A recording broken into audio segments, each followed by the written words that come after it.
নমস্কার প্রিয় শিক্ষার্থী বন্ধুরা, আমি সৌভিক। ওয়েলকাম টু শিক্ষা সঙ্গী।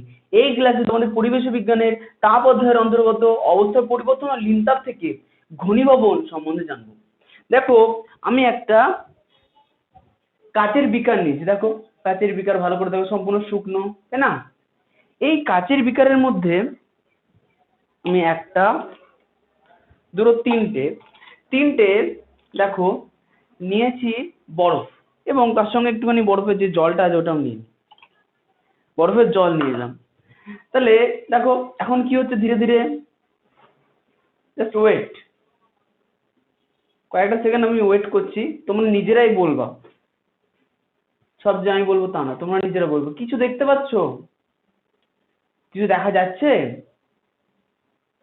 ভালো করে দেখো তো, কিছু মনে হচ্ছে কাছে কোনো পরিবর্তন আসছে? ভালো করে দেখো তো, আসছে কোনো পরিবর্তন? কমেন্ট করে জানাও। হ্যাঁ, টাইম দিচ্ছি, টাইম আছে অনেক, কমেন্ট করে জানাও আছে কোনো পরিবর্তন।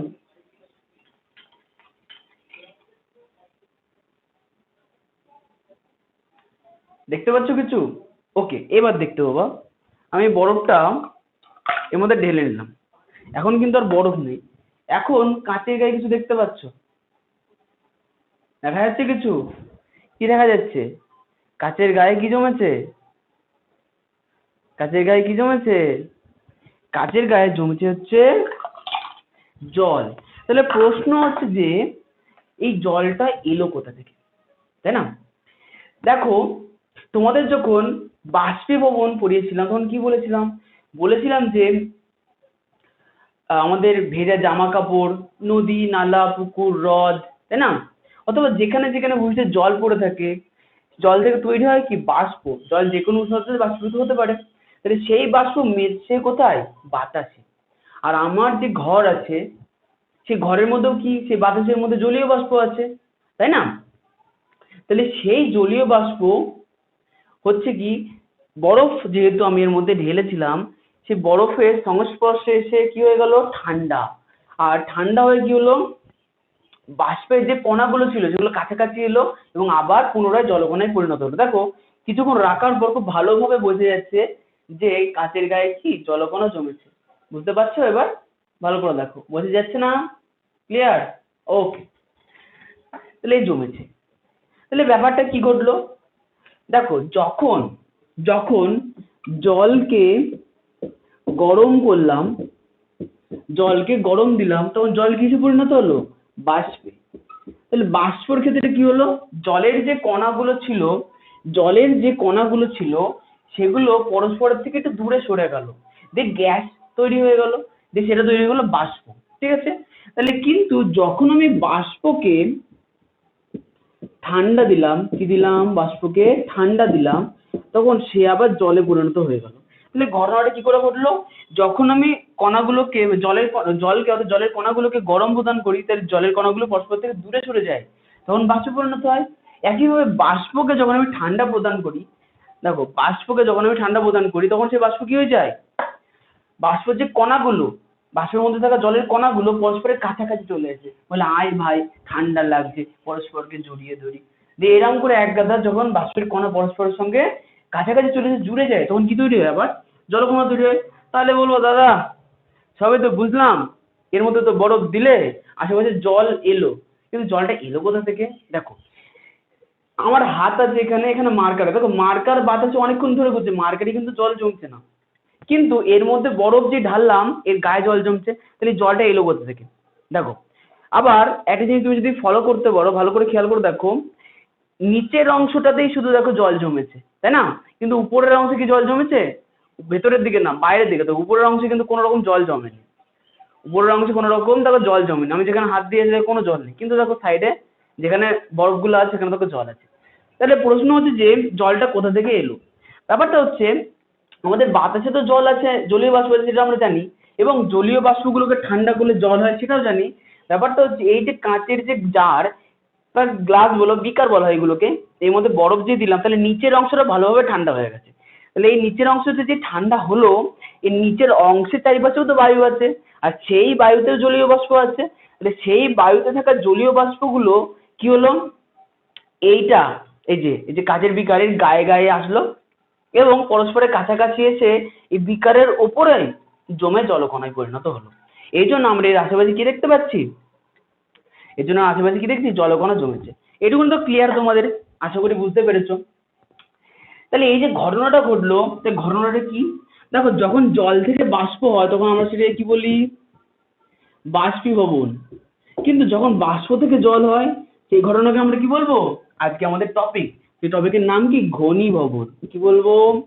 ঘনীভবন। ক্লিয়ার এটুকুনি? ক্লিয়ার। এবার দেখো, তাহলে ঘটনাটা ঠিক উল্টো না? জল থেকে বাষ্প আর বাষ্প থেকে জল, উল্টো ঘটনা। তাহলে আমি কি বলতে পারি বাষ্পীভবনের বিপরীত ঘটনা হচ্ছে ঘনীভবন, অথবা ঘনীভবনের বিপরীত ঘটনা হচ্ছে বাষ্পীভবন? পারবো কি পারবো না? Yes or no? ইয়েস। আমার সঙ্গে কিন্তু বলতে হবে, আমার সঙ্গে বলতে হবে। আমি যে কোশ্চেন গুলো বলবো সেগুলো কিন্তু উত্তর দিতে হবে নিজে থেকে। আমি শুনতে পাচ্ছি না, ভিডিওর মধ্যে তো শুনতে পাবো না সেটা না, তোমাকে বলতে হবে। আমি হচ্ছে তোমাদের কাছে এখন বই, তোমরা কিন্তু নিজের কোনো রকম টেক্সট বই খুলবা না, কোনো খাতা খুলবা না, পেন টেন কিচ্ছু নেওয়ার দরকার নেই। শুধু ভিডিও মন দিয়ে শুনবা এবং আমার কোশ্চেনের উত্তর দেবা। মনে করবা যে আমি শুনতে পাচ্ছি, মনে করবা যে আমি শুনতে পাচ্ছি। ঠিক আছে? তাহলে বাষ্পীভবনের বিপরীত ঘটনা ঘনীভবন বলতে পারি কি পারি না? Yes or no? ইয়েস, অবশ্যই বলতে পারি। ঠিক আছে? তাহলে তবে আজকে আমরা বাষ্পীভবন নিয়ে আর আলোচনা করবো না, আমরা যা কিছু আলোচনা করবো আজকে ঘনীভবন নিয়ে। আমাদের এই প্রকৃতিতে এই ঘনীভবনের অনেক পদ্ধতির জন্য অনেক কিছু হয়, সেগুলো আমরা সবসময়ই দেখতে পাচ্ছি। যেমন এই ঘনীভবনের জন্যই তৈরি হয় হচ্ছে মেঘ, এই ঘনীভবনের জন্যই তৈরি হয় হচ্ছে কুয়াশা, এই ঘনীভবনের জন্যই তৈরি হয় আমাদের ভালোবাসা, না ভালোবাসা না, আমাদের শিশির। শিশিরের এক প্রকার ভালোবাসা, কারণ শীতকালে যখন আমরা খালি পায়ে ঘাসের উপর দিয়ে হাঁটি এবং পায়ে সেই শিশিরের জলকণাগুলো লাগে ঘাসের উপর থেকে, মানে একটা সেই অনুভূতি আমরা গ্রামের বাচ্চারা ভালো বুঝতে পারবো, শহরের বাচ্চারা হয়তো একটু কম বুঝবে, অথবা তারাও যদি আশেপাশে ঘাসের উপরে হেঁটে থাকে তাহলে সেই ফিলিংসটা আছে, তাই না? তাহলে সবার প্রথমে আমরা আলোচনা করব মেঘ নিয়ে। মেঘ, কারোর নাম যদি মেঘ না হয়ে থাকে কমেন্ট করে জানাও আই এম মেঘ। ঠিক আছে? মেঘ, আমরা মেঘ নিয়ে যাচ্ছি।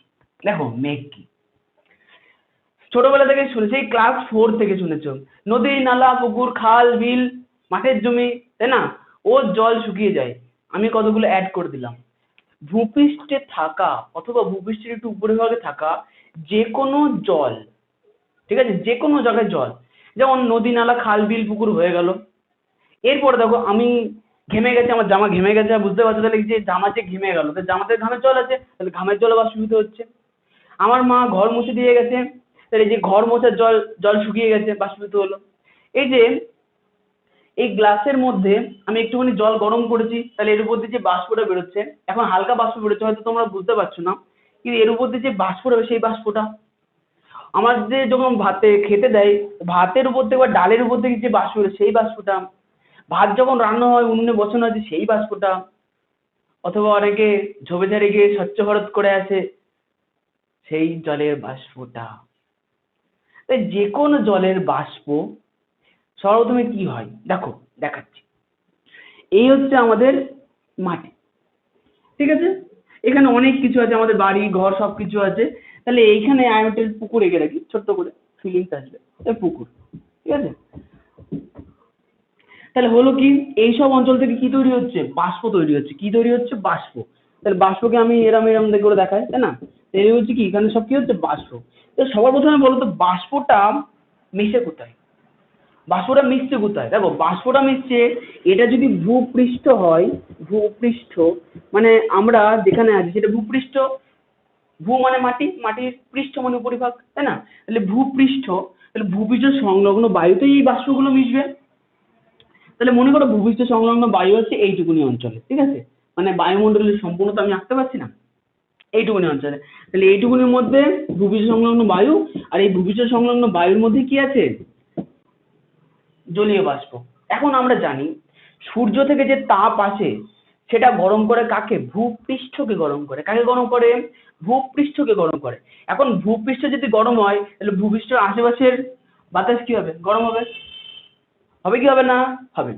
তাহলে এই বাতাস গরম হচ্ছে, ওকে, তাহলে গরম বাতাস ভূপৃষ্ঠ থেকে দূরে মানে উপরের দিকে, ভূপৃষ্ঠ থেকে অনেক উপরের দিকে বাতাসের থেকে কি হবে, গরম হবে। এক নাম্বার গরম বাতাস, তাহলে গরম বাতাস। আচ্ছা বাতাসকে আমি বায়ু লিখি, ঠিক আছে, বায়ু, বায়ু। আর এই বায়ুর মধ্যে কি থাকছে, গরম গরম জলীয় বাষ্প, কি থাকছে, জলীয় বাষ্প প্লাস জলীয় বাষ্প। তাহলে ভালো করে দেখবো, আমাদের বাড়িতে যখন ভাত রান্না হয় তখন আমরা কি দেখি, তখন আমরা দেখি যে ভাত যখন ফুটতে থাকে তখন জলীয় বাষ্পগুলো উপরের দিকে উঠে যাচ্ছে, উপরের দিকে উঠে যাচ্ছে, কোথায় যাচ্ছে, উপরের দিকে উঠে যাচ্ছে। তার মানে কি বুঝতে পারি, সেটা সাধারণ বায়ু থেকে হালকা বলেই উপরে উঠছে। তাহলে উষ্ণ বায়ু, গরম উষ্ণ বায়ু মানে গরম বায়ু, শীতল বায়ুর থেকে গরম হালকা। আবার জলীয় বাষ্প হচ্ছে কি হালকা। তাহলে এই দুটো যখন একসঙ্গে মিশছে তখন এই বায়ুটাকে আমরা কি বলি, উষ্ণ ও আর্দ্র বায়ু। কি বলি, উষ্ণ ও আর্দ্র, আ দয়রে রফলা, ঠিক আছে। তাহলে এই উষ্ণ ও আর্দ্র বায়ু কি হয়, শীতল বা ঠান্ডা বায়ুর থেকে হালকা বলে ক্রমশ উপরের দিকে উঠতে থাকে, ক্রমশ উপরের দিকে উঠতে থাকে। এখন উপরের দিকে যত উঠতে থাকে তত কি হয়, পৃথিবীর থেকে আকর্ষণ বল কমে যায়। আমরা কি জানি, আমরা জানি যে পৃথিবীর ভূপৃষ্ঠ থেকে যত আমরা দূরে যাব তত কি হবে, আকর্ষণ বল কমবে। তাহলে এক্ষেত্রে যখন এই বায়ুগুলো, এটা ভূপৃষ্ঠ, ঠিক আছে, তাহলে এখানে থাকবে শীতল বায়ু অনেক উপরে, আচ্ছা একটু বেশি উপরে থাকে, এদিকে আঁকি, এখানে থাকবে শীতল বায়ু, শীতল বায়ু কোথায় আছে, নিচে চলে আসছে। আর এই উষ্ণ বায়ু কোথায় চলে যাচ্ছে, উপরের দিকে চলে যাচ্ছে, ঠিক আছে। তাহলে উপরে শীতল বায়ু আছে, অর্থাৎ উপরে আবহাওয়া কি ঠান্ডা।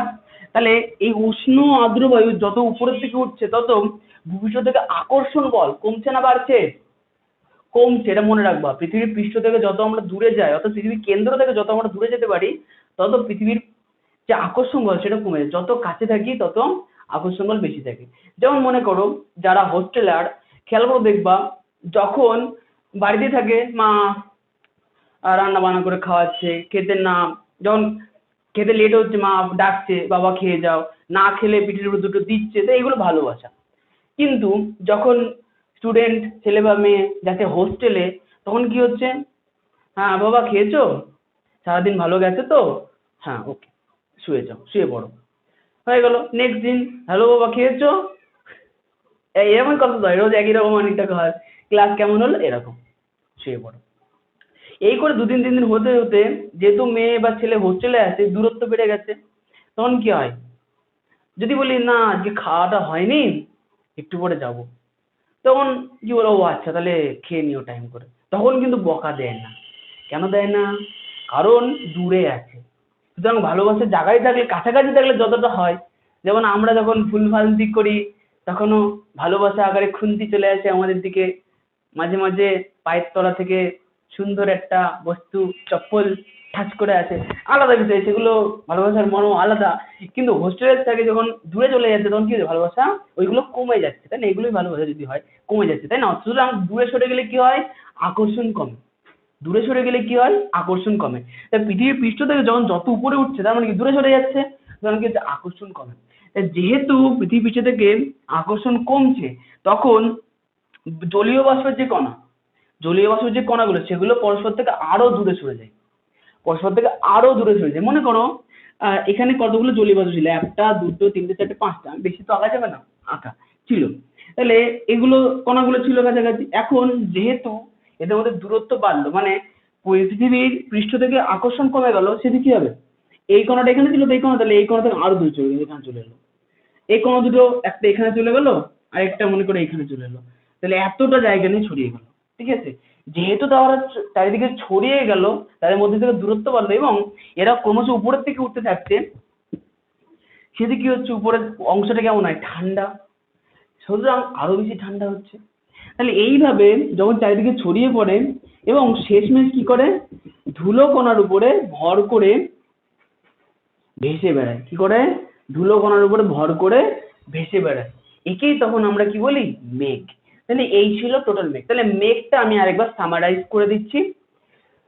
ভূপৃষ্ঠ সংলগ্ন নদী, হ্রদ, জলাজমি, প্রাণীদেহ থেকে সৃষ্ট জলীয় বাষ্প সর্বপ্রথমে ভূপৃষ্ঠ সংলগ্ন বায়ুতে গিয়ে মেশে। ভূপৃষ্ঠ সংলগ্ন বায়ু উত্তপ্ত হওয়ায় সেটি শীতল বায়ুর তুলনায় হালকা হয়, তাই সেটি জলীয় বাষ্পপূর্ণ ভুল বলে ফেললাম, মানে গুলিয়ে যাচ্ছে আর কি, একবার বলছি। ভূপৃষ্ঠ সংলগ্ন নদী, খাল, বিল, পুকুর, মানুষের দেহ বা জীবের দেহ থেকে উৎপন্ন জলীয় বাষ্প ভূপৃষ্ঠের কাছাকাছি থাকা উষ্ণ বায়ুর সঙ্গে মেশে, একে আমরা বলি উষ্ণ ও আর্দ্র বায়ু।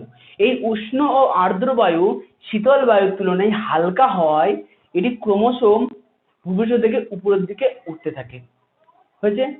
এবং যত ভূপৃষ্ঠ থেকে উপরের দিকে উঠতে থাকে তত ভূপৃষ্ঠ থেকে তার আকর্ষণ বল কমে যায় এবং জলীয় বাষ্পের মধ্যে থাকা অণুগুলো তাদের মধ্যে যে অবস্থান হয় সেটা দূরে সরে যায়, পরস্পরের থেকে দূরে সরে যায় এবং চারিদিকে ছড়িয়ে পড়ে, হয়েছে? এই সময় পরস্পর থেকে দূরে অণুগুলি পরস্পর থেকে দূরে সরে যাওয়ার জন্য তাদের তাদের না তারা আরো ঠান্ডা হয়, ঠিক আছে? পরস্পর থেকে দূরে সরার জন্য তারা কি হয়, আরো ঠান্ডা হয়। এবার ঠান্ডা হওয়ার পর তারা একটা সময় আছে তারা ধূলিকণার উপর ভর করে আকাশে ঘুরে বেড়ায়, যেগুলোকে আমরা দেখতে পাই, যেগুলোকে আমরা বলি মেঘ, ঠিক আছে? তাহলে এই জিনিসটার নাম কি, মেঘ।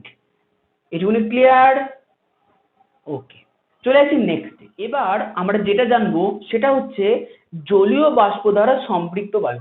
টপিকটার নাম লিখে নি, জলীয় বাষ্প দ্বারা, জলীয় বাষ্প বয়াকার পেটকাটা মধ্যে ছয় পয় দ্বারা সম্পৃক্ত বায়ু। আমার সঙ্গে 3 বার রিপিট করবো, ওকে? বলো, জলীয় বাষ্প দ্বারা সম্পৃক্ত বায়ু, জলীয় বাষ্প দ্বারা সম্পৃক্ত বায়ু, জলীয় বাষ্প দ্বারা সম্পৃক্ত বায়ু। যারা যারা রিপিট করেছো তারা একটা ফিলিংস অনুভব করছো, কি কিছু একটা মনে হচ্ছে, ভরা ভরা জিনিস। কি মনে হচ্ছে? ভরা ভরা জিনিস। তো হোয়াট ইজ দিস? তাহলে এটা কি? বাংলায় আছি, বাঙালির ছেলে বাংলায় আছি। কি এটা কি? ও, জলীয় বাষ্প দ্বারা সম্পৃক্ত, কি এটা, তাই না? এটা ব্যাখ্যা করার জন্য একটুখানি একটা এক্সপেরিমেন্ট করি, ওকে? তাহলে এই যে একটা বিকার, এই বিকারের মধ্যে আছে হচ্ছে সেই ঠান্ডা জল, ওকে? সেই ঠান্ডা জল আছে। তাহলে এর মধ্যে এখন একটা বরফও আছে, আমি বরফটাকে বার করে নিই, বরফটা আমার লাগবে না। তাহলে একটা বিকারের মধ্যে আমি একটুখানি জল নিলাম, নর্মাল রুম টেম্পারেচারের জল নিলেও কোনো অসুবিধা নেই, নর্মাল জল নিলাম। এবার এই জলের মধ্যে আমাদের দেশের লবণ টাটা, আমাদের দেশের লবণ টাটা, একটুখানি টাটা নুন মেশাবো, ঠিক আছে? তাহলে এটা থেকে নুন নিলাম একটুখানি, দেখো দেখতে পাচ্ছ, এটুকুনি নুন মেশালাম, ভালো করে দেখো। তা নুন এবার গুলছি,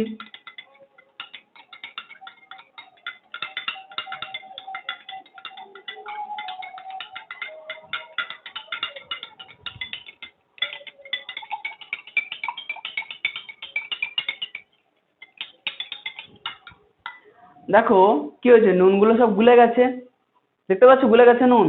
বলো যে সাদা সাদা মনে হচ্ছে, তাই না? আচ্ছা,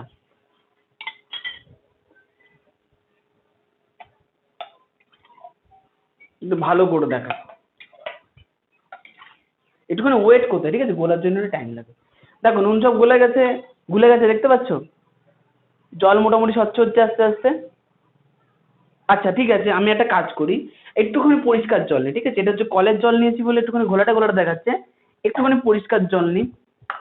যাই হোক, আজকে তোমাদের বোঝানোর স্বার্থে আমারই পয়সা দিয়ে কেনা, অর্থাৎ বিসলারি ওয়াটার না, মিনারেল ওয়াটার, বিসলারি না মিনারেল ওয়াটার, সেটা ইউজ করছি। তাহলে একটা বিকারের মধ্যে দেখো এইবার চকচকে জল আছে, ঠিক আছে? মিনারেল ওয়াটার নিয়েছি, নিয়ে এর মধ্যে একটুখানি দেখো নুন মেশাচ্ছি, এই হচ্ছে নুন মেশাচ্ছি।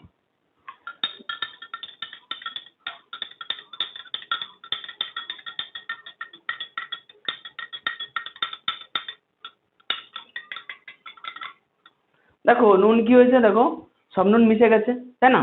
তাহলে আবার চামচ একটুখানি নুন নিলাম, নুন মেশাচ্ছি।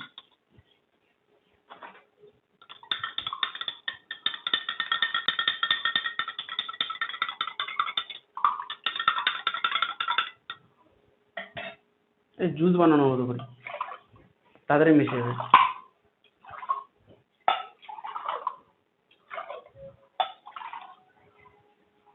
দেখো নুন কি হয়েছে, সব মিশে গেছে, তাই না?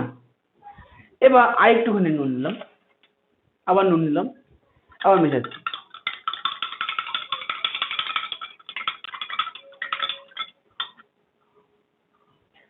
তো ভালো করে মেশানোর জন্য স্পেশাল টেকনিক। দেখো এবারও নুন মিশে গেছে, ঠিক আছে? এবার আবার একটুখানি নুন নিই, মেশাচ্ছি। দেখো সেই প্রসেস, জুস বানানোর টেকনিক। জুস বানানোর কাজে একটা দোকানই খুলে নি নাকি, ভালোই জুস বানানো যাবে, তাই না? দেখো এইবার এর তলদেশে যদি তোমরা দেখতে পাচ্ছ দানা দানা দানা দানা নুন দেখা যাচ্ছে না, দেখতে পাচ্ছ? দেখো এবার কিন্তু মেশেনি, এতক্ষণ ধরে পরিষ্কার মিশে গেছে কিন্তু এবার মেশেনি। দেখো আরেকটুখানি আমি একটু নুন মেশাই, তাহলে ভালো বুঝতে পারবো। আবার সেই একই পরিমাণ নুন নিলাম, মেশাচ্ছি।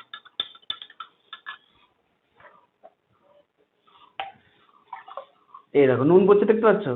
আবার দেখাচ্ছি, এই দেখো নুন পড়ছে, দেখতে পাচ্ছ? এটা ধুয়ে ভালো করে নি, ভালো করে খেয়াল করে দেখো। এবার দেখো এর তলদেশে দেখো নুন জমছে, দেখতে পাচ্ছ কি পাচ্ছ না? আরেকটু ভালো করে নাড়িয়ে নি, তাহলে ভালো বুঝতে পারবো।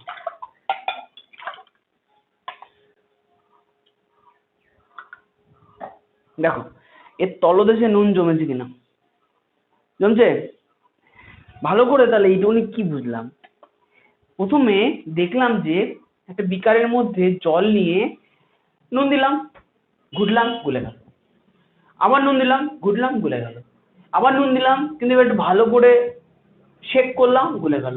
এবার তারপরে যে নুন দিলাম সেই নুন আর গুলছে না, সেই নুন আর জলের মধ্যে কি হচ্ছে, গুলছে না। তাহলে প্রশ্নটা হচ্ছে কি, দাদা গুলছে না কেন? আমরা গুলছে না আগের পজিশনে আছি।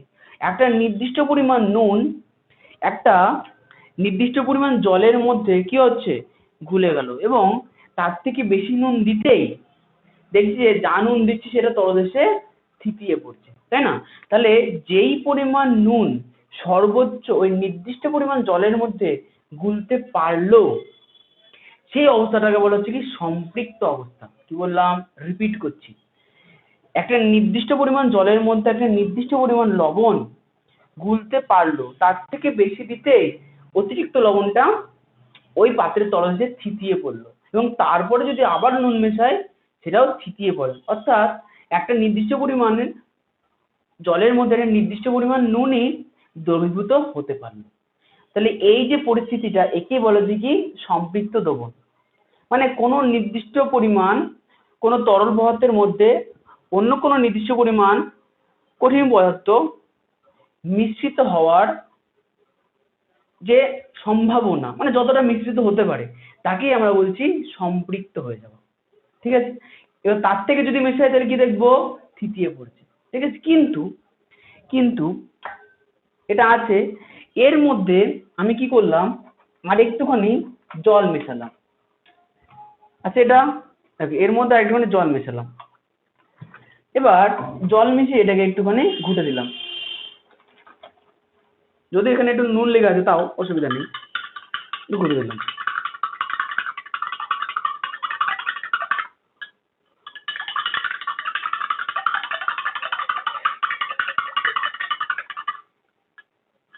ঠিক আছে, ঘুটে দিয়েছি। আচ্ছা এইবার খেয়াল করে দেখো তো এর তলদেশে নুন আছে কি না, নেই। তলদেশে নুন আছে আর নেই। তাহলে প্রশ্নটা কি, প্রশ্নটা হচ্ছে দাদা নুন গেল কোথায়? কিছুই না, নুন গেল হচ্ছে ওই তরলের মধ্যে, জলের মধ্যে মিশে গেল। মানে কি, মানে বললাম যে একটা পাত্রের মধ্যে নির্দিষ্ট পরিমাণ জল নিয়ে তাতে যদি আমি নুন মেশাতে থাকি, দেখবো কি একটা নির্দিষ্ট পরিমাণ নুনই মিশছে, ওকে? তারপরে নুন দিলে কি হচ্ছে, তলায় থিতিয়ে পড়ছে, তলায় কি হচ্ছে, থিতিয়ে পড়ছে। এখন কি করলাম, আমি আবার একটু জল বাড়িয়ে দিলাম, তাহলে জল এতটা করে নিলাম, জলাধার করার পর তাহলে কি হবে, যেটুকুনি জল বাড়লো সেইটুকুনি জলে তো একটু নুন বলতে পারে, তো তলার যা নুন পড়েছিল সেটা কি হলো, উপরের সব জল মিলিয়ে গুলে গেল। এবার এই যে আমার যে নুন জলের দ্রবণটা তৈরি হয়েছে, এর মধ্যে যদি আমি আবার নুন মেশাই, ভালো করে দেখো কি হচ্ছে, একটু ভালো করে মেশাই, মানে ভাববো যে স্যার ফাঁকি মেরে দিল, একদম না, আমি ফাঁকি মারবো না। আচ্ছা ভালো করে দেখো, যে কি হলো, নুন মেশালাম এক্সট্রা, তাহলে এবার কি হয়ে গেল দেখো, তলাদেশে জমে যাচ্ছে। তার মানে কি, নুন মেশানোর আগে যে দ্রবণটা তৈরি হয়েছিল সেটা কি দ্রবণ, সম্পৃক্ত দ্রবণ। এরকম ক্লিয়ার? এইবার এই যে নুন মেশানো দ্রবণ যে তৈরি হলো, এর মধ্যেই এটার যদি আমি উষ্ণতা আবার একটু বাড়িয়ে দিই, তাহলেই দেখতে পাবো যে কি এর মধ্যে নুন আবার মিশে গেছে। তাহলে আমি মোমবাতিতে এটা একটু গরম করি, ঠিক আছে, তারপরে আবার ফিরে আসি। চলে এলাম দ্রবণটাকে কিছুক্ষণ মোমবাতিতে গরম করার পর, মোমবাতি এখন গরম হচ্ছে, দেখো দ্রবণটা তুললাম, দেখো তলায়, ও আচ্ছা তোমরা এখন দেখতে পাবো না, তখন তলায় কালি লেগে আছে। আমি একটু কাগজের টুকরো নিয়ে তলার কালিটাকে মুছি, হ্যাঁ, পরিষ্কার করি, নাহলে বুঝতে পারবো না। এই দেখো এখন পরিষ্কার হয়ে গেছে। ভালো করে দেখো, তলায় আর নুনের ক্রিস্টাল মানে সেই নুনগুলো আছে কি, নেই। তার মানেটা কি, মানেটা হচ্ছে নুনগুলো এই দ্রবণটাকে যে উষ্ণ করলাম তার মধ্যে কি হয়ে গেলো, আবার সেই একই পরিমাণ জলেই দ্রবীভূত হয়ে গেল। মানে একটা নির্দিষ্ট পরিমাণ জলে নির্দিষ্ট পরিমাণ নুন দ্রবীভূত হতে পারে, সেখানে তৈরি হলো সম্পৃক্ত দ্রবণ। তার মধ্যে আবার এক্সট্রা পরিমাণ নুন দিলাম, সেটাই কি হলো, অতিরিক্ত নুন হয়ে যায়, সেই নুনগুলো পাত্রের তলদেশে জমা হলো। আমি কি করলাম, একটা মোমবাতি নিয়ে তলায় তাপ দিলাম, দিয়ে এই দ্রবণটা যেটা তৈরি হলো জল আর নুনের, তার উষ্ণতা বাড়ালাম। যে উষ্ণতা বাড়ালাম সে দেখলাম একই পরিমাণ জল, কিন্তু তাতে যে নিচে যে নুনগুলো ছিল সেগুলো দ্রবীভূত হয়ে গেল। সুতরাং কি বুঝতে পারলাম যে উষ্ণতা যদি বাড়ে তাহলে জলের মধ্যে নুনের দ্রবীভবন মানে দ্রবীভূত হওয়ার হার বাড়ে, তাই না? তাহলে এখন এই যে নুন জলে যে দ্রবণটা আছে, এর মধ্যে যদি আমি 2-3 টুকরো বরফ দিই, তাহলে দেখো কি হয়।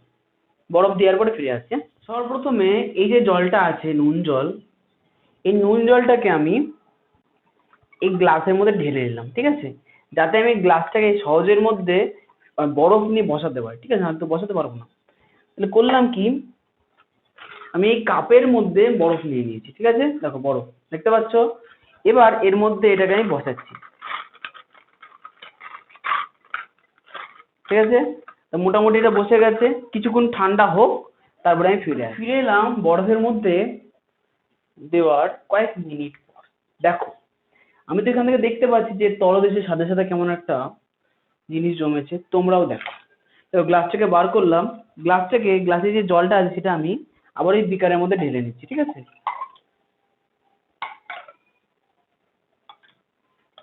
হুম, দেখো তো বিকারের তলদেশে সাদা সাদা কিছু দেখা যাচ্ছে কিনা, দেখা সাদা সাদা, তাহলে কি এগুলো, সাদা সাদা কি এগুলো, এই যে সাদা সাদা জিনিস দেখতে পাচ্ছ, ঠিক আছে, এগুলো কিছুই না, সে লবণেরই মানে ছোট ছোট যে লবণ সেটাই আর কি থিতিয়ে পড়েছে, বুঝতে পারলাম, লবণের যে ছোট ছোট টুকরো হয় না সেগুলো থিতিয়ে পড়েছে। তার মানে কতগুলো জিনিস আমি এই ছোট্ট একটা পরীক্ষা থেকে বুঝতে পারলাম।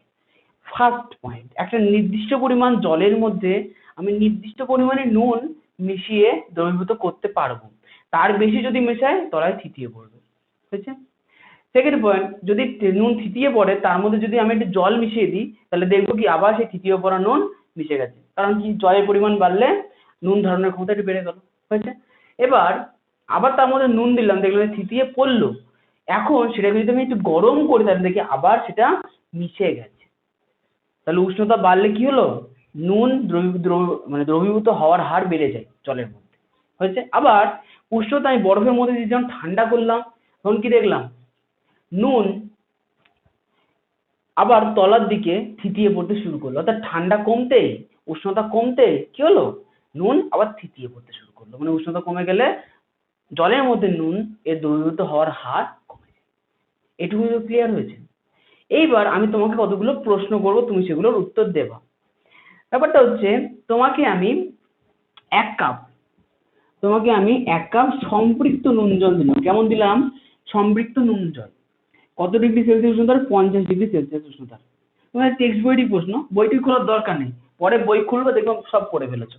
তাহলে 50 ডিগ্রি সেলসিয়াস উষ্ণতার জল দিলাম, সম্পৃক্ত নুনের দ্রবণ। তাহলে এটাকে আমি বললাম যে এবার তুমি একটা পাত্রের মধ্যে বরফ নাও, এবার বরফের মধ্যে নিয়ে এটাকে ঠান্ডা করো। তাহলে কি দেখা যাবে বলো তো? বলছো তো মনে মনে? ঠিকই বলেছো। দেখা যাবে কি, এই যে পাত্রের তলদেশ, এই তলদেশের সাথে সাথে কি নুন এর কণা কি থিতিয়ে পড়ছে, ধীরে ধীরে কি হচ্ছে? থিতিয়ে পড়ছে। এটাই দেখা যাবে, তাই না? তাহলে এখান থেকে এই জিনিসটুকুনি আমরা তো বুঝতে পারলাম। তাহলে এইবার আমাদের টপিক কিন্তু কমপ্লিট হয়নি, ভালো করে দেখো। আমি কিন্তু বায়ু নিয়ে বলছিলাম, বায়ু থেকে চলে এসেছি নুন জলে, জাস্ট এটা বোঝানোর জন্য। তেমনই ঠিক একইভাবে বায়ুতেও এই ঘটনা ঘটে। বায়ুতেও এই ঘটনা ঘটে কেমন ভাবে? তাহলে একটা নির্দিষ্ট পরিমাণ জলে নির্দিষ্ট উষ্ণতায়, তাহলে দুটো ফ্যাক্টর আছে, একটা উষ্ণতা, একটা হচ্ছে নির্দিষ্ট পরিমাণ জল, ঠিক আছে? তাহলে নির্দিষ্ট পরিমাণ জলে নির্দিষ্ট উষ্ণতায় নির্দিষ্ট পরিমাণ নুন গুলতে পারে, তার বেশি দিলে থিতিয়ে পড়ে, তাই না? তাহলে যদি উষ্ণতা বাড়িয়ে দিই আবার বেশি দ্রবীভূত হতে পারে। তাহলে এটা এই এক টপিক। তাহলে দুটো জিনিস আছে, উষ্ণতা আর পরিমাণ, ঠিক আছে? তাহলে এইটাই আমি বলবো বায়ু দিয়ে। তাহলে কি হবে? নুনের জায়গায়, জলের জায়গায় থাকবে এবার বায়ু। কি বলবো? নির্দিষ্ট উষ্ণতার নির্দিষ্ট পরিমাণ বায়ুতে সব থেকে বেশি যে পরিমাণ জলকণা ধারণ করতে পারে, সব থেকে বেশি যে পরিমাণ জলকণা ধারণ করতে পারে, তাকেই বলা হচ্ছে সম্পৃক্ত বায়ু। একটুখানি বেটার ভালো করে সংজ্ঞা দিই। নির্দিষ্ট উষ্ণতায় থাকা নির্দিষ্ট বায়ুতে, নির্দিষ্ট পরিমাণ বায়ুতে সব থেকে বেশি জলকণা থাকলে তাকেই বলা হচ্ছে কি জলকণা দ্বারা সম্পৃক্ত বায়ু। তাহলে ওর থেকে বেশি যদি জলকণা থাকে তাহলে কি হবে? জল টপ টপ টপ করে পড়ে যাবে। ক্লিয়ার? তাহলে তোমাদের বইয়ের ভাষাটা আমি একবার বলছি, তোমাদের বইটা আমার সামনে খোলা আছে, আমি জাস্ট একবার বই থেকে একটা লাইন বলবো। বলছে কি, নির্দিষ্ট উষ্ণতার নির্দিষ্ট পরিমাণ কোনো বায়ু যদি তাতে সব থেকে বেশি যতটা পরিমাণ জলীয় বাষ্প থাকতে পারে তা দিয়ে পূর্ণ থাকে, তাকেই বলছে জলীয় বাষ্প দ্বারা সম্পৃক্ত বায়ু। ক্লিয়ার? আমি বলেছি জলকণা, জলকণা মানে কি জলীয় বাষ্পের কণাই তো, জলকণাই তো হবে, তাই না? তাহলে সেটাকেই বলছে কি সম্পৃক্ত বায়ু। ক্লিয়ার? এই টপিকটা না জেনে আমরা কুয়াশা আর শিশিরের দিকে এগোতে পারবো না। তাহলে চলে আসি নেক্সট। এইবার আমরা জানবো কুয়াশা কি। আমরা শীতকালে সকালবেলা খুব কুয়াশা দেখেছি, খুব মজা নিয়েছি। অনেকের তো পড়তেও যাওয়ার সময় যখন আমরা পড়তে যেতাম, সাইকেলের সামনে কুয়াশায় চুলের সামনে জল জমে যেত। ঘটনাও ঘটেছে অনেকের সঙ্গে, জানাবে যাদের যাদের সঙ্গে ঘটেছে তারা কিন্তু ইয়েস লিখে যাবে যে হ্যাঁ আমার চুলের সামনে ঘটেছে এরকম, তাই না? সোয়েটারের উপরে সব জল জমে যেত। কেন? প্রচন্ড কুয়াশার মধ্যে দিয়ে সাইকেল দিয়ে গেলে এরকম ঘটে। ওকে, যাই হোক, তাহলে এবার হচ্ছে কুয়াশা। তাহলে এবারকার বা ঘনীভবনের মধ্যে আমরা জানবো কুয়াশা, যে ঘনীভবনের মধ্যে দিয়ে কুয়াশা কি করে তৈরি হচ্ছে। চলো কুয়াশায় আসি। প্রথমত কুয়াশা দেখা যায় হচ্ছে শীতকালে ভোরবেলায়। সবসময় কুয়াশা কখন দেখা যায়? শীতকালে ভোরবেলায়। এবার যে সকল বাচ্চা সকাল 9টায় হতো তাদের জন্য ক্ষমা, তোমরা হয়তো জীবনে কুয়াশা দেখোনি। কিন্তু যারা শীতকালেও সেই শীতের মধ্যে অন্তত 7টার সময়তেই ওঠো, আর গ্রামের দিকে বাচ্চারা তো তাড়াতাড়ি উঠে পড়ে, যারা আলাদা বিষয়, যারা শহরেও আছো সে সকল বাচ্চারাও যদি অন্তত 7টার মধ্যে ওঠো, তাহলে কোনো না কোনো দিন তোমরা রাস্তাঘাটে দেখেছো সব ধোঁয়া ধোঁয়া ধোঁয়া, মনে হচ্ছে মেঘের রাজ্যে চলে এসেছি। তাহলে ওটাই হচ্ছে কুয়াশা। এটা কেন হয় একটুখানি বলি। কেন হয় তা বলার আগে একটুখানি বলি কখন দেখা যায়। ভোরবেলায় কুয়াশা দেখা যায় এবং বেলা বাড়ার সঙ্গে সঙ্গেই যখন সূর্যি মামা উঁকি দেয় এবং রোদ দিয়ে আমাদের ভূপৃষ্ঠকে গরম করে, তখন আর কুয়াশা থাকে না, তাই না? তাহলে কুয়াশা কি করে হয়? ভোরবেলা অথবা গভীর রাত থেকে ভোরবেলা পর্যন্ত সূর্য ডোবার পর থেকেই গভীর রাত এবং তারপরে হচ্ছে ভোরবেলা, এই পর্যন্ত কি হয়, সূর্য থেকে তাপ পৃথিবীতে আসে না, সুতরাং পৃথিবীর যে ভূপৃষ্ঠ সেটা কি হয়, ঠান্ডা হতে থাকে। এখন যদি ভূপৃষ্ঠই ঠান্ডা হয়ে যায় তাহলে ভূপৃষ্ঠ সংলগ্ন বায়ু কি হবে, ঠান্ডা হবে। এবার ভূপৃষ্ঠ সংলগ্ন বায়ুতে কি থাকবে, ভূপৃষ্ঠ থেকে এদিক ওদিক পুকুর, নদী, খাল, বিল, জলাশয় আমাদের শীতকালে শুভ কাজ করে, বাথরুম, সরি সেখানকার যে বাষ্প, যে জল, যে বাষ্প, সেই জলীয় বাষ্পটা ভূপৃষ্ঠ সংলগ্ন বায়ুতেই থাকবে। এবার ভূপৃষ্ঠ সংলগ্ন বায়ুতে থাকলে কি হবে, সেখানেই যেহেতু ঠান্ডা বায়ু, বায়ু যেহেতু ঠান্ডা, বাষ্পের যে কণাগুলো সেগুলো পরস্পরের কাছে থাকবে, দিয়ে ভূপৃষ্ঠের কাছাকাছি যে ধূলি কণাগুলো থাকছে সেই ধূলি কণার ঘাড়ের উপরে ভর করে বায়ুতে থাকবে, ভূপৃষ্ঠ সংলগ্ন বায়ুতে। এবং যেহেতু ভূপৃষ্ঠ সংলগ্ন বায়ুতেই আছে, সেহেতু আমাদের বাড়ির জানলা দিয়ে দেখলেই মনে ওরে বাপ রে বাপ, মেঘ চলে এসেছে রে, তাই না? তো ওটাই হচ্ছে কি কুয়াশা। একটুখানি ভালো করে প্রথম থেকে শেষ পর্যন্ত বলি। কুয়াশা পরীক্ষার টিকা আকারে আসবে। টিকা কেমন করে লিখবাম? কুয়াশা শীতকালে ভোরবেলাতে দেখা যায়। বেলা বাড়ার সঙ্গে সঙ্গেই সূর্য থেকে যখন সূর্য রশ্মি এসে তাপ দেয়, তাপ হয়, ভূপৃষ্ঠ যখন উষ্ণ হতে থাকে, তখন কুয়াশা ধীরে ধীরে মিলিয়ে যেতে থাকে। শীতকালে সূর্য ডোবার পর ভূপৃষ্ঠ ক্রমশ ঠান্ডা হতে থাকে, তাই গভীর রাত থেকে ভোরবেলা পর্যন্ত পরিবেশ খুবই ঠান্ডা থাকে। এই সময় ভূপৃষ্ঠ এবং ভূপৃষ্ঠ সংলগ্ন বায়ু ঠান্ডা থাকায় ভূপৃষ্ঠর বিভিন্ন উৎস থেকে উৎপন্ন জলীয় বাষ্প ভূপৃষ্ঠ সংলগ্ন বায়ুতেই থাকা ধূলীয় বাষ্প না, ধূলিকণার উপরে ভর করে ভূপৃষ্ঠ সংলগ্ন বায়ুতেই অবস্থান করে। একেই বলি আমরা কুয়াশা। ক্লিয়ার? তাহলে এখান থেকে প্রশ্ন আছে যে সূর্য ওঠার অর্থাৎ বেলা বাড়ার সঙ্গে সঙ্গে কুয়াশা কেন মিলিয়ে যায়? বলে দিচ্ছি, বেলা বাড়ার সঙ্গে সঙ্গে ভূপৃষ্ঠের অর্থাৎ পরিবেশের তাপমাত্রা বৃদ্ধি পাওয়ায় কি হয়? ভূপৃষ্ঠের তাপমাত্রা বৃদ্ধি পায়, জলীয় বাষ্পের যে কণাগুলো সেগুলো কাছাকাছি আর থাকতে পারে না। এই জন্য কি হয়, ক্রমশ বায়ু যে গরম হয়ে যায়, গরম বায়ুকে উপরের দিকে ঘুরতে থাকে। ওই জন্য কুয়াশা, যে জলীয় বাষ্প, কুয়াশা তৈরি করে যে জলীয় বাষ্প, এটা উপরের দিকে ঘুরতে থাকে। ওই জন্য কি হয়, কুয়াশা তৈরি হয় না। চলে আসবো নেক্সট কোশ্চেনে, সেটা তোমাদের টেক্সট বইয়েরই কোশ্চেন। বলেছে যে বড় বড় শিল্পাঞ্চল, যেমন আমাদের একটা বড় শিল্পাঞ্চল আমাদের আছে, আমাদের কলকাতা আছে, আমার বাড়ি থেকে কলকাতা কাছে। আচ্ছা, নেক্সট হতে পারে, এটা কলকাতাও তো অত দূষণ নেই, কম দূষণ। সব থেকে পলিউটেড এরিয়া আমাদের ইন্ডিয়াতে, সেটা হচ্ছে দিল্লি। ঠিক আছে, দিল্লিতে পলিউশন একটু বেশি, প্রচুর গাড়ি ঘোড়া আছে। তো ওটাই বলছি, বড় বড় শিল্পাঞ্চলে ধোঁয়াশা কেন সৃষ্টি হয়? ধোঁয়াশা টার্মটা হয়তো তোমরা প্রথম শুনলে, ধোঁয়াশা, ধয় চন্দ্রবিন্দু ওকার, অন্তঃস্থয়াকার, তালবস্যয়াকার, ধোঁয়াশা।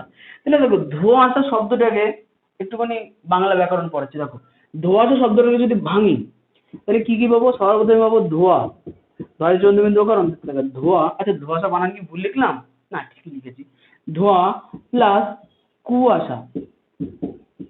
ঠিক আছে, এই ধোঁয়াশা শব্দটা এসে কোথা থেকে? ধোঁয়া প্লাস কুয়াশা থেকে। তার মানে কি, কুয়াশার মধ্যে থাকবে ধোঁয়া, একেই আমরা কি বলবো? ধোঁয়াশা। বড় বড় শিল্পাঞ্চলে কি হয়, বড় বড় কারখানা থাকে, অনেক গাড়ি ঘোড়া থাকে, ফলে তার থেকে কি হয়, প্রচুর পরিমাণে ধোঁয়া উৎপন্ন হয়, প্রচুর পরিমাণে ধোঁয়া উৎপন্ন হয়। এখন ধোঁয়াও কি ভূপৃষ্ঠ থেকে উৎপন্ন এক ধরনের গ্যাসীয় পদার্থ, তাই না? তাহলে এখন শীতকালে মাঝরাত থেকে ভোরবেলা পর্যন্ত পরিবেশ ঠান্ডা, ভূপৃষ্ঠ ঠান্ডা, ভূপৃষ্ঠ সংলগ্ন বায়ু ঠান্ডা। সুতরাং সেই সময় ভূপৃষ্ঠ সংলগ্ন বিভিন্ন উৎস থেকে উৎপন্ন জলীয় বাষ্প ওই বায়ুতেই থাকে। এর ফলে যে গাড়ি ঘোড়াগুলো যায়, তার যে ধোঁয়া, সেই কুয়াশার মধ্যেই, অর্থাৎ জলীয় বাষ্পগুলো যে ধূলিকণার উপর ভর করে আছে, এই কুয়াশা বলছি, এই কুয়াশার কণার সঙ্গেই আটকে যায়। আটকে গিয়ে একটা ধোঁয়াটে, নর্মাল কুয়াশা তো বেশ ভালো, কিন্তু ধোঁয়াশা কি হয়, ধোঁয়াগুলোও আটকে যাচ্ছে। তাহলে ভাবো, গ্রাম বাংলায় আমরা যখন কোনো উনুনের সামনে গিয়ে দাঁড়াই, আর উনুনের আগুন নিভে গিয়ে ভিজে কাটতে গিয়ে যে ধোঁয়াটা আছে, কেমন লাগে? বুক চোখ জ্বালা করে। তো তো ওটা হচ্ছে ধোঁয়ার কণাগুলো যেহেতু কুয়াশার গায়ে আটকে আটকে থাকে, সেহেতু কুয়াশার মতোই দেখতে লাগে, দেখে খুব একটা বোঝা যাবে না। কিন্তু যখন সেই বায়ুটা আমাদের নাকের মধ্যে দিয়ে যাবে, যখন সারা গলা দিয়ে শ্বাস নিলে জ্বলতে জ্বলতে যায়, তখন আমরা বুঝতে পারবো কি কিছু একটা কুয়াশার মধ্যে মিশে আছে, ওটা হচ্ছে ধোঁয়া। এটাকে বলা হচ্ছে কি, ধোঁয়াশা। তাহলে ধোঁয়াশা তো বুঝতে পেরেছি যে কুয়াশার সঙ্গে ধোঁয়া মিশলো, কিন্তু কাকে বলে? কোশ্চেন এলে কি লিখবো বলে দাও। লিখতে হবে কি, বড় বড় শিল্পাঞ্চলে প্রচুর কলকারখানা এবং প্রচুর যানবাহনের যাতায়াত, ফলে এখানে প্রচুর পরিমাণে ধোঁয়া উৎপন্ন হয়। এখন শীতকালে শীতকালে মাঝরাত থেকে ভোরবেলা পর্যন্ত ভূপৃষ্ঠ ঠান্ডা থাকে এবং এই ঠান্ডা থাকার দরুন ভূপৃষ্ঠ সংলগ্ন বিভিন্ন উৎস থেকে উৎপন্ন জলীয় বাষ্প এই ঠান্ডা ভূপৃষ্ঠ সংলগ্ন বায়ুতেই মেশে এবং বায়ুর ধূলিকণার উপর ভর করে ভূপৃষ্ঠ সংলগ্ন বায়ুতেই থেকে যায়, একে বলা হয় কুয়াশা। এবং ভূপৃষ্ঠ সংলগ্ন বিভিন্ন উৎস থেকে যেমন যানবাহন ও কলকারখানা থেকে উৎপন্ন ধোঁয়া এই কুয়াশার সঙ্গেই একত্রে অবস্থান করে, এইটাকেই বলা হচ্ছে ধোঁয়াশা। এটা আমাদের শ্বাসবায়ুর সঙ্গে আমাদের শরীরে গেলে গলা বুক জ্বালা করতে পারে এবং চোখে লাগলে চোখও জ্বালা করতে পারে। ধোঁয়াশা দেখা যায় ভারতবর্ষের একটা বড় শহর যার নাম দিল্লি। জাস্ট উদাহরণ দিয়ে দিলে যে তোমার সুন্দর নোটটা রেডি হয়ে গেল। ওকে, চলে আসবো নেক্সট। তবে কুয়াশা হওয়ার একটা শর্ত আছে, ভালো করে খেয়াল করে দেখো। এ হচ্ছে ভূপৃষ্ঠ, এর উপরে ঘাসপালাও আছে, মানে কিছু আছে, এখান থেকে উৎপন্ন হচ্ছে কি বাষ্প। এখন ভূপৃষ্ঠ সংলগ্ন বায়ু শীতল হলেও সেখানে যদি হাওয়া বয় তাহলে কি এই বাষ্পগুলো কি এখানে থাকতে পারবে দাঁড়িয়ে? পারবে না, বাষ্প উড়ে চলে যাবে, তাহলে কিন্তু কুয়াশা তৈরি হবে না। এটা কুয়াশা তৈরির জন্য একটা মানে বায়ু ভূপৃষ্ঠ এবং বায়ু শীতল হওয়ার সঙ্গেও আরেকটা বৈশিষ্ট্য দরকার, সেটা হচ্ছে কি স্থির বায়ু, অর্থাৎ বায়ু প্রবাহ না থাকা। ঠিক আছে, স্থির হতে হবে। বায়ু প্রবাহ যদি না থাকে তাহলেই কুয়াশা গঠিত হবে। নাহলে যদি কুয়াশায় জলীয় বাষ্প বয়ে নিয়ে চলে, কুয়াশা না, বায়ু এসে যদি জলীয় বাষ্প নিয়ে চলে যায় তাহলে বায়ু সংস্পর্শে জলীয় বাষ্প কখন ঠান্ডা হবে আর কখন এবার ধূলিকণার উপরে থাকবে, তাই না? যদিও শীতকালে যখন প্রচন্ড কুয়াশা পড়ে আর বাইরে হালকা হালকা হাওয়া হয়, ঘরের জানলা খুলে জানলার মধ্যে দিয়ে মনে হলো মেঘ ঢুকে পড়েছে। পাহাড়ি অঞ্চলে যাদের বাড়ি, হ্যাঁ এটা খুব বেটার, মানে যাদের বাড়ি জলপাইগুড়ির ওদিকে অর্থাৎ দার্জিলিং এর সাইডে, তারা এই জিনিসটা বেশ ভালো ফলো করেছো আশা করি। ঠিক আছে, এইবার যে টপিকটা পড়বো সেই টপিকের নাম হচ্ছে শিশির। ঠিক আছে, সেই টপিকের নাম হচ্ছে শিশির। তাহলে শিশির কি? তালবস্বর কুয়াশা আর শিশিরের মধ্যে অনেকে গুলিয়ে ফেলো। কুয়াশা আর শিশিরের মধ্যে অনেকে গুলিয়ে ফেলো। একটুখানি বলি, শীতকালে ভোরবেলায় ঘুম থেকে উঠে কতগুলো জিনিস দেখা যায়। যারা ভোরবেলায় উঠে তাদের জন্য, যারা একটু বেলা করে উঠো তাদের জন্য না, অর্থাৎ কুড়ে বাচ্চাদের জন্য না। ভালো করে দেখো, এ হচ্ছে আমাদের ভূপৃষ্ঠ। ঠিক আছে, ভূপৃষ্ঠের উপরে কি হয়? ঘাস হয়। ভূপৃষ্ঠের উপরে কি হয়? ঘাস হয়। আমি ঘাসের পাতাগুলো এক একটা করে আঁকার চেষ্টা করছি, যদি আমি খুব একটা ভালো আঁকতে পারি না, ওকে, তাও তোমরা একটু কনসিডার করো আমাকে। ঠিক আছে, ঘাসের পাতাগুলো আমি কয়েকটা আঁকছি যতগুলো সম্ভব। বলে যে দাদা এত মোটা মোটা ঘাসের পাতা হয়। আচ্ছা ঠিক আছে, অসুবিধার কিছু নেই, অনেকটা ঘাসে ফেলছি। ঠিক আছে, এই ঘাসের পাতার উপরে ভোরবেলা উঠে কি দেখা যায়? কারণ বিন্দু বিন্দু বিন্দু বিন্দু কি হয়েছে? জল জমেছে, তাই না? বিন্দু বিন্দু বিন্দু বিন্দু কি হয়েছে? জল জমেছে।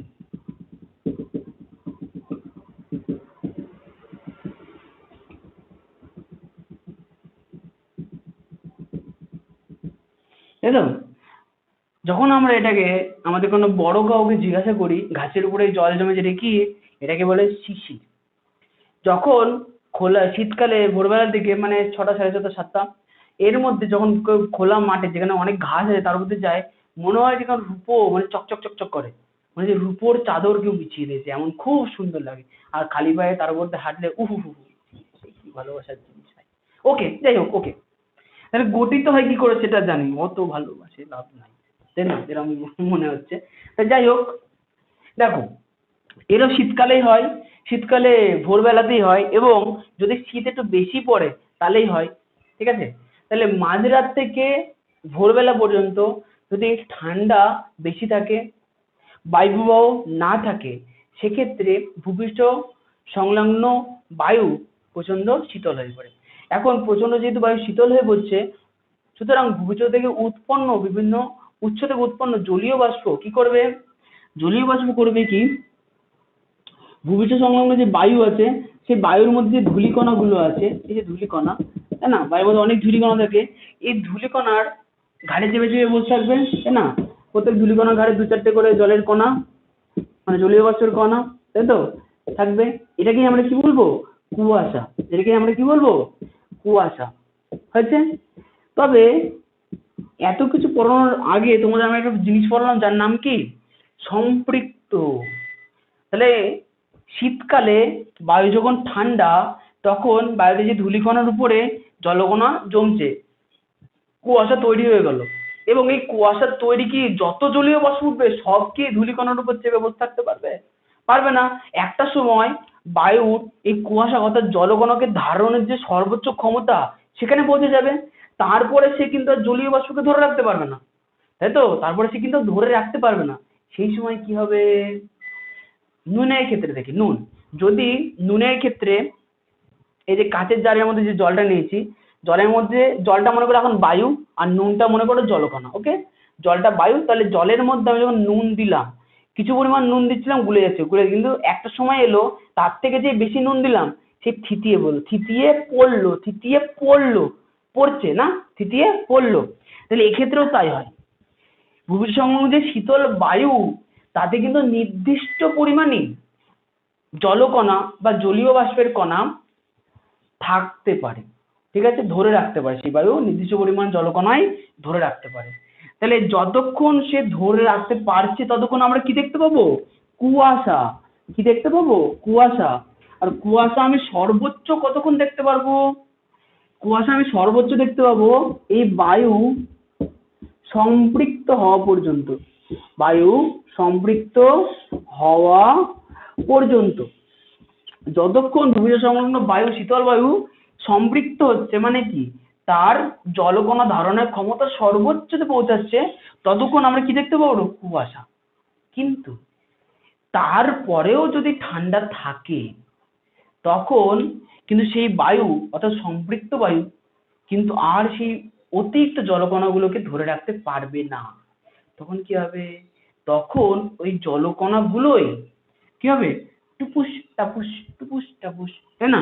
টুপটাপ টুপটাপ করে কি হবে? ধীরে ধীরে ধীরে ধীরে নিচের দিকে পড়তে শুরু করবে। শীতকালে কার কার এমন এক্সপিরিয়েন্স আছে, তুমি রাস্তা দিয়ে হেঁটে হেঁটে যাচ্ছ, খুব কুয়াশা, হঠাৎ করে মাথার উপর টপাস করে একটা জল পড়লো, তুমি ভাবলে ওরে বাবা রে সকালবেলা কি হলো আমার সঙ্গে, হয়েছে? অথবা নেক্সট, তুমি রাস্তা দিয়ে হেঁটে যাচ্ছ, রাস্তায় কোনো গাছপালা নেই, মানে বড় গাছ নেই, সাইডে সাইডে ছোট ছোট গাছ আছে, শীতকালের কথা বলছি, প্রচন্ড কুয়াশা, কিন্তু রাস্তা যে মানে কিন্তু রাস্তাটা ভিজা, হাই রোড, হাইওয়ে, যেখানে যে হাইওয়ে ভোরবেলা থেকে ভিজা থাকে, শীতকালে, শীতকালে কি হয়? হাইওয়ে ভিজা থাকে। খেয়াল করে দেখতে হবে এই জিনিসগুলো, বাস্তব বিজ্ঞান বাস্তবিকতার মধ্যে ছড়িয়ে আছে, আমাদের পরিবেশের মধ্যেই বিজ্ঞান আছে, এই জন্যই তোমাদের সাবজেক্টের নাম কি? পরিবেশ ও বিজ্ঞান, তাই তো? বিজ্ঞান আর এদিক ওদিক কোথাও নেই, আমাদের চারিপাশেই ছড়িয়ে আছে, খেয়াল রাখতে হবে এগুলোকে। তাহলে রাস্তা কখনো দেখেছো এরকম যে রাস্তার মাঝখানে ফোঁটা, বড় বড় জলের ফোঁটা ফোঁটা ফোঁটা ফোঁটা ফোঁটা ফোঁটা পড়ে আছে, অথবা পাকা রাস্তা তো প্রায় ভিজেই যায়, তাই না? মনে হয় যে রাত্রেবেলা কি বৃষ্টি হলো? না। তাহলে ব্যাপারটা কি? ব্যাপারটা হচ্ছে ওই যে যখন বায়ু সম্পৃক্ত হয়ে যায়, জলকণাতে সম্পৃক্ত হয়ে যায়, তখন বায়ু কি আর জলকণা ধরে রাখতে পারে না। তখন যেহেতু ধরে রাখতে পারলো না, লবণজনের ক্ষেত্রে কি হলো? অতিরিক্ত লবণ তলায় কি হলো? থিতিয়ে বললো। তাহলে এক্ষেত্রে কি হবে? অতিরিক্ত জলকণা কি হবে? উপর থেকে নিচে ভূপৃষ্ঠের দিকে পড়বে। তাহলে এই যে পড়লো, এটাকেই বলা হচ্ছে কি? শিশির। অর্থাৎ বায়ু সম্পূর্ণ সম্পৃক্ত হওয়ার পর অতিরিক্ত জলকণা ভূপৃষ্ঠে পড়তে শুরু করে, অতিরিক্ত জলকণা ভূপৃষ্ঠে পড়তে শুরু করে, একেই বলা হচ্ছে শিশির। এবার কখনই হবে এই ঘটনাটা? যখন ঠান্ডা বেশি পড়বে। এই জন্য এই ঘটনাগুলো গভীর রাতে হয়। কখনো হয় গভীর রাতে এবং একদম সূর্য ওঠার এক দু ঘন্টা, মানে সকাল 6টার মধ্যে এইসব মিটে যায়। 6টার পরে অন্তত আমাদের সমভূমি অঞ্চল, মানে আমাদের বাড়ি কলকাতার দিকে, কলকাতার কাছে আর কি, কলকাতায় না, তাই এখানে যেটা দেখা যায়নি, কিন্তু দার্জিলিং এর দিকে তো হতে পারে। দার্জিলিং এর দিকে তো ঘরের মধ্যে দিয়ে মেঘ চলে যায় পাহাড়ি এরিয়া, যেটা আলাদা বিষয়, কিন্তু আমাদের সমভূমি অঞ্চলে গাঙ্গেয় উপত্যকায় এই ঘটনা ভোরবেলাতেই খুব দেখা যায়, মানে 6টার আগে, যা হবে 6টার আগে বা সূর্য ওঠার আগে, এটা বেটার বলতে পারো, সূর্য ওঠার আগে। একটুখানি বলি, ভালো করে শুনবো, ভালো করে, বেটার, ভালো করে শুনবো,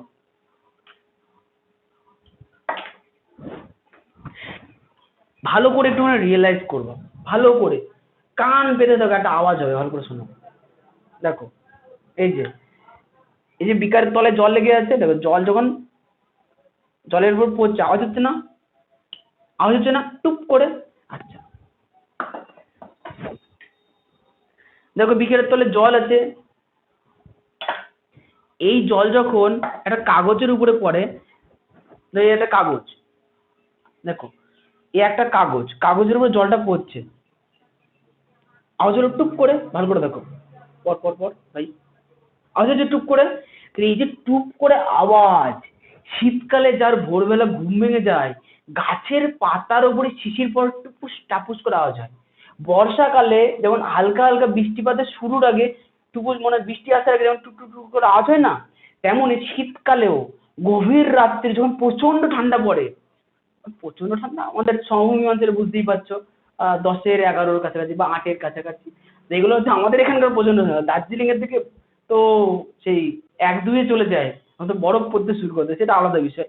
তা আমাদের এখানে কথা বলছি সমভূমি, দার্জিলিং এর লোকেরা বা স্টুডেন্টরা খারাপ দেবো না, আমি আমার এক্সপিরিয়েন্সে বলছি, তোমরাও তোমাদের এক্সপিরিয়েন্সে বুঝে নাও, কোনো অসুবিধা নেই, আমরা তোমাদেরও ভালোবাসি, ঠিক আছে? আমরা দক্ষিণবঙ্গের হয়ে উত্তরবঙ্গের মানুষদের ভালোবাসবো না তাই না, আমরা সবাই ইন্ডিয়ান, আমরা সবাই ভারতীয়, আমরা এক কথায় সবাই বাঙালি, সুতরাং ভালোবাসা আছে আমাদের মধ্যে, কেউ খারাপ দেবো না, ঠিক আছে? জাস্ট আমি উদাহরণটা আমাদের, আমি যেটা দেখেছি, ঠিক আছে, আমি সেটা দিয়ে দিয়েছি। দার্জিলিং এর দিকে আমার খুব একটা যাওয়া নেই, আমি একবার সিকিমে গেছিলাম, আম, তাও সেখানে সিকিমে ভোর 5টার সময় উঠেছিলাম, এবার কলেজ থেকে ট্যুর ছিল, এবার সেরকম তো ঘোরার সৌভাগ্য হয়নি, আমরা ওই 7টার পরেই বেরোতাম, তবে সেই সময়ও একটু আমাদের ভাগ্যটা খারাপ ছিল, এই নর্মাল বৃষ্টি হচ্ছিল, আমরা সেরকম ভালো করে কুয়াশাও দেখতে পেলাম না, আর বরফে তো দেখতে, যেহেতু বৃষ্টি হয়েছে তো পাহাড়ের মাথায় প্রচুর পরিমাণে বরফ পড়লো, তো বরফে একটা দুঃখের বিষয় আছে, যাক আবার যাব।